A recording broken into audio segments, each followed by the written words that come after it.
So today we're going to talk about a shoe brand that hails from the United States and is made in Italy.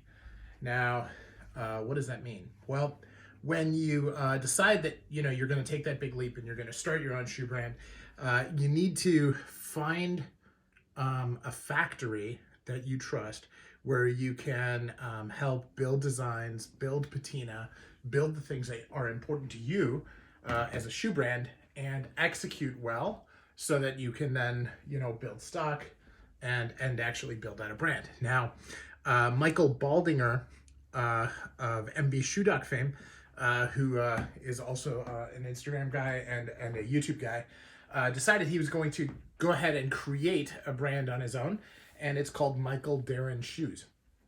Now, he found a factory where he has learned to really trust these guys, and they do pretty good work. They Blake stitch their shoes, which is many good things about that, some bad things.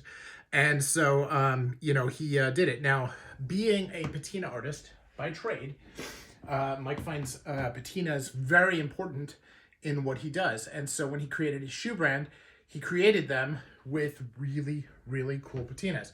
Now, this one is one of his factory patinas, and this one is a factory patina in this smoky gray. It also comes in a smoky blue, which is really cool, that I had him actually turn into, on his own as a patina artist, into this mother of pearl, where, you can see as it catches the light at different angles, it has these pinks and greens and all these really fantastic colors. But if you look at it in other angles, you just see this plain patina that comes right from the factory in the gray. So I wanted to show these as we think about the brand, because it's a really interesting thing that, you want to start your own shoe brand. These are the different things that you want to do. He's gotten some advertising. He's working, with all kinds of different marketing groups and so forth in order to be able to promote his brand. Now, he does a lot of posts and is pretty active on social media, but, like many of us, being a creator, and even his shoe brand is not his full-time gig. And so he is kind of going about it in his own really special way. So really hats off to Mike for starting this brand. I've got two examples. The first one are these hole cuts.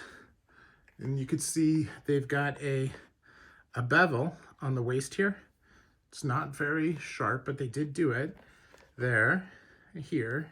You can see it has a very squared off edge, but when you look at the bevel itself, it's pretty nice. And it's a little bit thinner than it is out here, which is also very cool. Flat, hammered closed, Blake stitch. It's got the toenails here for good wear. And you can see, I've worn these a bit, and it wears down the dye as you'd expect. And pretty good, solid shoes. Leather quality is pretty nice. The patina is gorgeous and really great. And Mike will work with you and really dial in the fit, straight heels, in order to be able to get this to what you want it to be. And then an Adelaide. Now, these are different lasts, right? So if you look at the two side by side, you can see the toes. There are differences in the way that they're out. So he, helped define these lasts, really build this out into something special for himself, which I'm really, quite excited for him to have done. I think that this is a really neat part of the process, and certainly something that I want to learn more about as I continue my shoe journey. So, but just fantastic with the way the coloration changes in these. The mother of pearl was my idea, but I kind of painted the picture, he did the work, and that's what patina artists do, and he did just a phenomenal job. So, and the shoes are good. The leather quality is okay. You can see there's some creasing, but not bad.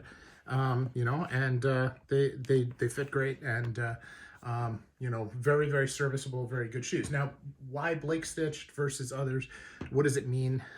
Blake stitch, first of all, it's sewn. This looks like it's Blake Rapid, where it's sewn on the outside. This you can see is considerably further in, so it's sewn on the inside of the shoe.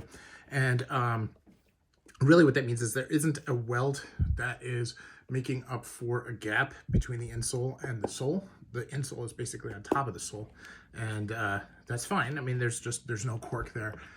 That's a little bit different. Some people complain about insulation, etc., but you know, they can be resoled, and they're comfortable shoes as long as you use a thick insole. It really doesn't have that big a difference in feel from a you know, hand welted shoe, which also uses a thick insole. So it does have some, right? I'm not going to downplay the importance of hand welted, but it's a good, solid, serviceable shoe, and I feel like it's a great investment, you know, for, you know, under $400, right? So it's a great opportunity to support a good American brand that is getting started and doing some really, really nice work. So Michael Darren Shoes, if you haven't taken a look, give them a look-see.